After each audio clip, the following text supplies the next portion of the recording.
नमस्कार दोस्तों, मैं हूं सचिन। आपका मेरे YouTube चैनल पे बहुत बहुत स्वागत है। दोस्तों, एचपीयू के द्वारा पीएचडी का एंट्रेंस एग्जाम फाइनली करवा दिया गया है। 2 मार्च को ही सारे के सारे एग्जाम करवाए गए थे। सभी सब्जेक्ट्स के जो पीएचडी एंट्रेंस एग्जाम थे वो 2 मार्च को ही करवाए गए थे एचपीयू के द्वारा, और एग्जाम ठीक ठाक फाइनली अच्छे तरीके से हो चुके। हमारा भी एग्जाम जो इंग्लिश लिटरेचर का एग्जाम था, जिसमें मात्र 3 सीट्स थी पीएचडी के लिए, लेकिन फिर भी जो कैंडिडेट्स आए थे, there were about more than 100 candidates appeared in the English entrance exam that is HPU held for PhD entrance. मात्र 3 सीट्स के लिए इतना ज्यादा क्राउड देख के कहीं ना कहीं आप सभी भी परेशान हुए होंगे कि 3 सीट्स के लिए इतना ज्यादा क्राउड कैसे आ सकता है। लेकिन आपको पता है कि इंग्लिश लिटरेचर जो है it is growing day by day, ठीक है। तो बहुत ज्यादा इंग्लिश लिटरेचर ग्रो कर रहा है, इसमें कंपटीशन और बढ़ रहा है दिन प्रतिदिन। तो ऐसा मानना था, मैं इसके लिए तैयार था, लेकिन खैर इतना क्राउड देखे मुझे भी थोड़ा हैरानी थी, ठीक है दोस्तों। तो पीएचडी का इंग्लिश एंट्रेंस का हमारा एग्जाम था वो फाइनली कंप्लीट हो चुका, अच्छे तरीके से हुआ। तो दोस्तों, ऐसा है कि पीएचडी के एंट्रेंस एग्जाम तो हो चुके हैं, लेकिन अभी सभी को ये है कि पीएचडी का एंट्रेंस एग्जाम का रिजल्ट कब आएगा, कट ऑफ क्या रह सकती है, या फिर इससे जुड़े जो है मेरिट लिस्ट कैसे जाएगी, इंटरव्यू होगा या नहीं होगा। तो ये सारे क्वेश्चन जो है आपके माइंड में होंगे, और इस वीडियो में मैं इन्हीं सारे क्वेश्चंस को आंसर करने की कोशिश करूंगा। साथ ही साथ मैं इंग्लिश लिटरेचर का जो एग्जाम हमारा आया था उसको मैं रिव्यू भी करूंगा, उसका एग्जाम एनालिसिस करेंगे और जानने की कोशिश करेंगे कि आपको इंग्लिश लिटरेचर एग्जाम का पीएचडी का एंट्रेंस एग्जाम था उसकी कट ऑफ क्या रह सकती है। हालांकि मात्र 3 ही सीट है, थोड़ा मुश्किल है आइडिया लगाना, लेकिन फिर भी हम कोशिश जरूर करेंगे। चलिए वीडियो की शुरुआत करते हैं। तो चलिए दोस्तों, सबसे पहले हम क्वेश्चन चेक कर लेते हैं। मैंने एक लिस्ट बनाई है, मुझे सारे क्वेश्चन तो याद नहीं है, लेकिन कुछ मैंने आइडिया से लिस्ट बना ली है, जिससे कि आपको थोड़ा सा आइडिया लग सके कि एचपीयू का जो पीएचडी एंट्रेंस एग्जाम है इंग्लिश लिटरेचर का वो किस तरीके से लेता है। हालांकि एचपीयू को मैं यहाँ पे थोड़ा सा मैं खुश नहीं था, बिकॉज मैंने सोचा था कि जो एंट्रेंस एग्जाम है इंग्लिश लिटरेचर का वो ऑब्जेक्टिव होगा। एक्चुअली सभी यही सोच रहे थे, लेकिन मेरे दिमाग में था अगर ऑब्जेक्टिव नहीं भी हुआ तो फिर एमफिल की तरह या एमए एंट्रेंस एग्जाम की तरह होगा कि दोनों का कॉम्बिनेशन होगा, ऑब्जेक्टिव प्लस सब्जेक्टिव। आधे क्वेश्चन ऑब्जेक्टिव वाले होंगे और आधे क्वेश्चन सब्जेक्टिव वाले होंगे, ऐसा मेरा मानना था। लेकिन एचपीयू ने हमें बिल्कुल हैरान कर दिया, पूरे का पूरा पेपर सब्जेक्टिव था। ऐसा नहीं है कि हम उसके लिए तैयार नहीं थे, बट बिकॉज मैंने ऑलरेडी 1 साल से कुछ लिखा नहीं है। एमए मैंने 1 साल पहले कर ली थी, 2020 में कर ली थी, लगभग 2 साल हो गए एमए किए हुए। तो बहुत समय से लिखा नहीं है, लिखने की हैबिट नहीं थी इतना ज्यादा, तो ऑब्वियसली लिखने की हैबिट नहीं थी। ऊपर से 2 घंटे में वो पेपर करना था, थोड़ा मुश्किल था, थोड़ा टफ लगा मेरे को उस तरीके से कंप्लीट करना 2 घंटे में, क्योंकि उतना टाइम नहीं था। क्योंकि जब आप क्वेश्चन लिखते हो एक तरह से, तो आपको माइंड में पहले क्वेश्चन को फ्रेम करना पड़ता है, तब उसके बारे में आप लिख सकते हो।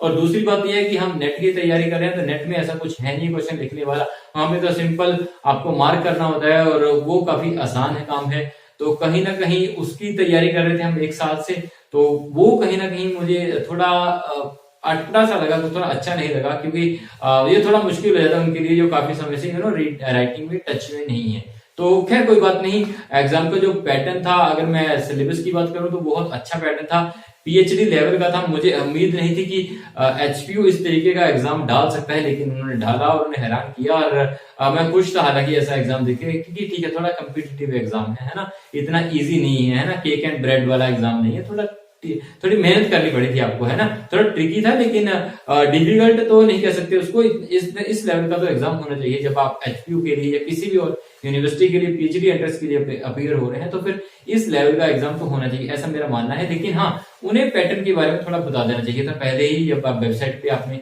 नोटिफिकेशन जारी की थी उस टाइम पे आपको बता देना चाहिए था कि हम इस तरीके का एग्जाम देंगे, इतने क्वेश्चन आएंगे, इस तरीके से हुआ। तो अगर आप वो पहले बता देते तो थोड़ा आसान हो जाता, हमारे लिए थोड़ी हेल्प हो जाती। लेकिन खैर कोई बात नहीं, अब तो एग्जाम हो चुका है। अब मैं ये वीडियो इसीलिए बता रहा हूँ ताकि नेक्स्ट फ्यूचर में जब भी एचपीयू पीएचडी का एंट्रेंस ले इंग्लिश लिटरेचर का, तो फिर जो कोई भी कैंडिडेट यहाँ से अपीयर हो एचपीयू पीएचडी एंट्रेंस एग्जाम के लिए, क्योंकि ऐसी कोई भी वीडियो मुझे नहीं मिली जब मैं एग्जाम देने जा रहा था, तो कहीं ना कहीं अगर मुझे मिलती तो मैं थोड़ा सा उस हिसाब से प्रिपेयर हो पाता था। आज मैं इसलिए इस वीडियो को बना रहा हूँ, एग्जाम एनालिसिस कर रहा हूँ, क्वेश्चन के बारे में आपको थोड़ा डिटेल में बताऊंगा, ताकि जब आप नेक्स्ट टाइम फ्यूचर में जब भी एचपीयू कंडक्ट कराए entrance exam PhD English entrance का, तो आपको थोड़ी सी हेल्प हो जाए। तो चलिए दोस्तों, शुरुआत करते हैं पूरे एग्जाम एनालिसिस करने की। तो दोस्तों, ये मैंने कुछ लिस्ट बनाई है क्वेश्चंस की, कुछ पैटर्न को समझने की, ताकि आपको थोड़ी आसानी हो जाए जब आप नेक्स्ट टाइम में एचपीयू पीएचडी एंट्रेंस एग्जाम के लिए अपियर हो। तो 4 पार्ट में डिवाइड किया गया था इनके द्वारा एचपीयू का जो एंट्रेंस एग्जाम है इंग्लिश लिटरेचर का, स्पेसिफिकली उसकी बात कर रहा हूँ। फर्स्ट पार्ट जो था उसमें दो आपको लिखने थे, शॉर्ट नोट्स लिखने थे 150 वर्ड्स के, दो शॉर्ट नोट्स लिखने थे और वो आई गेस 5-5 मार्क्स के थे, ठीक है, 5-5 मार्क्स के थे दोनों शॉर्ट नोट्स, ठीक है। और उसके अलावा सेकंड में आपको दो क्वेश्चंस करने थे, ये भी 150 वर्ड्स के थे और इसके लिए भी आपको 5-5 मार्क्स मिलने थे दोनों क्वेश्चन के लिए, ठीक है। उसके बाद थर्ड में आपको 4 क्वेश्चन थे, ये ज्यादातर सारे के सारे क्वेश्चन थ्योरी बेस्ड क्वेश्चन थे और ये आपका एक क्वेश्चन 10 मार्क्स का था, टोटल आपको 4 क्वेश्चन करने थे, ठीक है। उसके बाद लास्ट में जो था, लास्ट में आपको दो क्वेश्चन एमएलए फॉर्मेट में से थे, इसमें ऑप्शन नहीं थी, ठीक है। एमएलए फॉर्मेट में आपको जो चीजें दी गई थी उन्हें आपको एमएलए फॉर्मेट में लिखना था और दो क्वेश्चन आपको बुक फुट नोट्स थे, बुक फुट नोट्स लिखने थे, उसके ऊपर भी दो क्वेश्चन थे आपको, ठीक है। तो वो जो थे आपके टोटल 20 मार्क्स कंप्राइजेस था आपका जो फोर्थ पार्ट था, ठीक है। फर्स्ट पार्ट 10 नंबर का, सेकंड पार्ट 10 नंबर का, थर्ड पार्ट 40 नंबर का और लास्ट पार्ट आपका 20 नंबर का, ठीक है। ये कुछ पैटर्न था एग्जाम का। अब आपके जो फर्स्ट शॉर्ट नोट्स थे तो उसमें आपको लगभग 8 शॉर्ट नोट्स थे, जी हाँ दोस्तों 8 शॉर्ट नोट्स थे, जिसमें से आपको 2 करने थे, ठीक है। अब मैं अपनी बात करूं तो मैंने अपेयर किया था ड्रामेटिक मोनोलॉग और यूनिवर्सिटी बिट्स के ऊपर, इसके अलावा सररियलिज्म था और 5-6 टॉपिक और थे जो मुझे अभी फिलहाल याद नहीं है, अगर याद आया तो मैं डिस्क्रिप्शन में लिख दूंगा, ठीक है। एंड देन आपके जो क्वेश्चन थे सेकंड, जो आपको 2 क्वेश्चन करने थे 150 वर्ड्स के, इसमें भी आपको 6 से 7 क्वेश्चन थे और उसमें से आपको कोई 2 करने थे। एक क्वेश्चन जो मैंने किया था वो था Aristotle and plateaus theory of imitation, इसके ऊपर था, इनके ऊपर कंपैरिजन करना था, कुछ ऐसा क्वेश्चन था, पूरा याद नहीं है मेरे को। और सेकंड क्वेश्चन था आपका प्रीवियस टू लिरिकल बैलेट, जो विलियम वर्ड्सवर्थ ने लिखा था, उसने कौन सी थ्योरी बताई थी अपनी जो कहानी को, उसने बताया था ना कि पोइट्री द स्पॉन्टेनियस फीलिंग, है ना। तो इस ऊपर क्वेश्चन था कि प्रीवियस टू लिरिकल बैलेट्स के ऊपर अपनी उसने थ्योरी को क्लैरिफाई किया था, जो उसने लिरिकल बैलेट्स में अपनाई थी, ठीक है। तो उसके ऊपर एक क्वेश्चन था, ठीक है। इसके अलावा 5-6 क्वेश्चन और थे जो ऑब्वियसली मुझे याद नहीं है, अगर आपको याद है आप कमेंट सेक्शन में लिख दीजिएगा, अगर मुझे याद है तो मैं डिस्क्रिप्शन बॉक्स में लिख दूंगा, ठीक है। एंड थर्ड जो पार्ट था आपका जो थ्योरी बेस्ड पार्ट था, जिसमें 4 क्वेश्चन थे और 4 में 10-10 मार्क्स के क्वेश्चन थे। उसमें फर्स्ट क्वेश्चन था न्यू हिस्टोरिसिज्म, लास्ट क्वेश्चन था आपका रशियन फॉर्मुलिज्म, इसके अलावा death of the author Roland Barthes ने जो लिखा है उसके ऊपर एक क्वेश्चन था, एंटी फॉर्मुलिज्म के ऊपर एक क्वेश्चन था, अभी मुझे पूरी तरीके से याद नहीं है क्वेश्चन क्या था, लेकिन इतना मुझे पता था कि उसका जो बेसिक कंसेप्ट था वो एंटी फॉर्मुलिज्म था, ठीक है। मतलब जब हम फॉर्म को, अगर हम किसी कंटेक्स्ट को या टेक्स्ट को फॉर्म के हिसाब से पढ़ेंगे तो कहीं ना कहीं उसकी जो वैल्यू है, कोई ना उसका जो टेस्ट है, रस है उसमें जो, वो कहीं ना कहीं हमें नजर नहीं आएगा, कहीं ना कहीं हम उसको पहचान नहीं पाएंगे। तो उसके इस तरीके से कंसेप्ट के ऊपर एक क्वेश्चन था। 2 क्वेश्चन फेमिनिज्म के ऊपर थे, एक मुझे याद है, एक था सुजन गुबार और एंड्रा गिलबर्ट का जो फेमिनिज्म पॉइंट है उसके ऊपर था कि व्हाइट वुमेन और ब्लैक वुमेन के लिए जो फेमिनिज्म है वो किस तरीके से अलग है। इस बेसिक से कंसेप्ट के ऊपर ये एक क्वेश्चन था। एक और क्वेश्चन था फेमिनिज्म पे जो मुझे याद नहीं है, ठीक है। 1-2 क्वेश्चन और थे थ्योरीज के, लेकिन वो ऑब्वियसली मुझे याद नहीं। मैंने जो 4 किए थे वो एक न्यू हिस्टोरिसिज्म किया था, हालांकि न्यू हिस्टोरिसिज्म के बारे में मुझे ज्यादा ज्ञान नहीं था, थोड़ा सा डेफिनेशन के बारे में पता था और ये मुझे बाद में पता चला कि यार कोई और करना चाहिए था, बट बिकॉज मैंने अब उसकी शुरुआत कर दी थी मैं अब वापस नहीं ले पाया था क्योंकि इतना टाइम नहीं था मेरे पास, इसलिए मैं बता रहा था कि टाइम की कमी थी एग्जाम में, ठीक है। रशियन फॉर्मुलिज्म पे मैंने एक क्वेश्चन किया था जो डेथ ऑफ द ऑथर है रोलैंड बार्थ्स का, उसके ऊपर एक क्वेश्चन किया था और एक मैंने फेमिनिज्म के ऊपर किया था, वो शायद इसमें नहीं है, जो सेकंड क्वेश्चन मेरे को फेमिनिज्म वाला याद नहीं है ना, उसके ऊपर किया था शायद में वो है मैंने, ठीक है। और एमएलए फॉर्मेट, यार मुझे कंसेप्ट इसका पढ़ा था मैंने, लेकिन याद नहीं था कि उसको किस तरीके से लिखना है, तो ये मुझे नहीं आता था। 2 क्वेश्चन थे इसमें, तुक्का लगा के आया हूँ, मुझे पता नहीं कैसे करना था। उसके बाद बुक के जो फुट नोट्स है उसको मैंने अपनी ओर से ठीक लिखने की कोशिश की है, बट बाकी अभी पता चलेगा जब रिजल्ट आएगा तब चीजें क्लैरिफाई होंगी, ठीक है।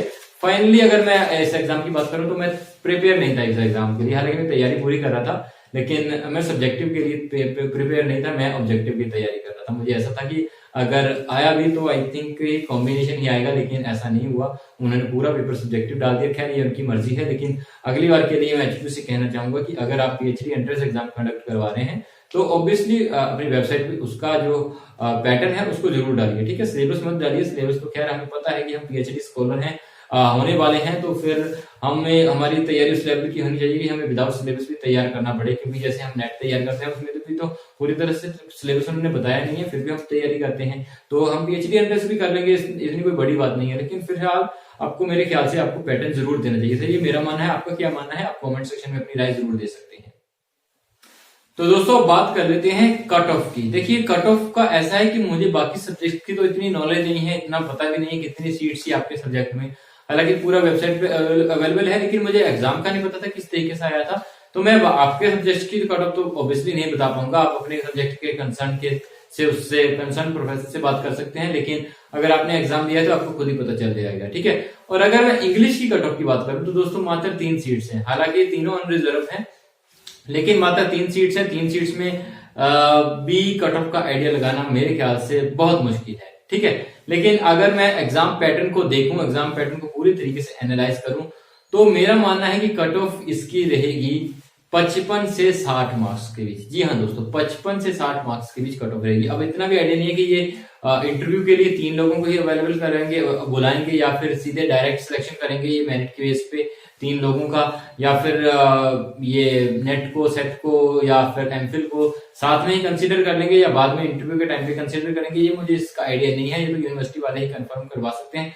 लेकिन ऐसा मेरा मानना है कि जिनके जो स्कोर कर रहे हैं करेंगे इस एग्जाम में 55 से 60 के बीच, जिनका नेट क्लियर है वो 50-52 तक भी सही हो सकते हैं। जिन्होंने नेट वहां पे भरा हुआ है कि उनका नेट क्लियर है, उनका मेरे को लगता है उनके अगर 50 मार्क्स पे जाएंगे तब भी उनका काम चल जाएगा, ठीक है। लेकिन अभी अगर आप 55 से 60 के बीच स्कोर करते हैं तभी मेरे ख्याल से आपको सीट मिल सकती है, ठीक है।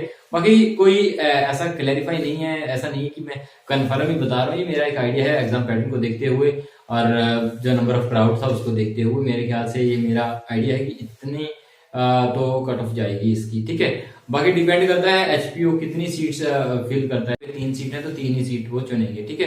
कई बार वो सीट बढ़ा देते हैं, ये उन्हीं के अंडर होता है, ठीक है। तो उसको आप अगर उन्हें एलिजिबल कैंडिडेट मिलते हैं तो फिर वो इन नंबर।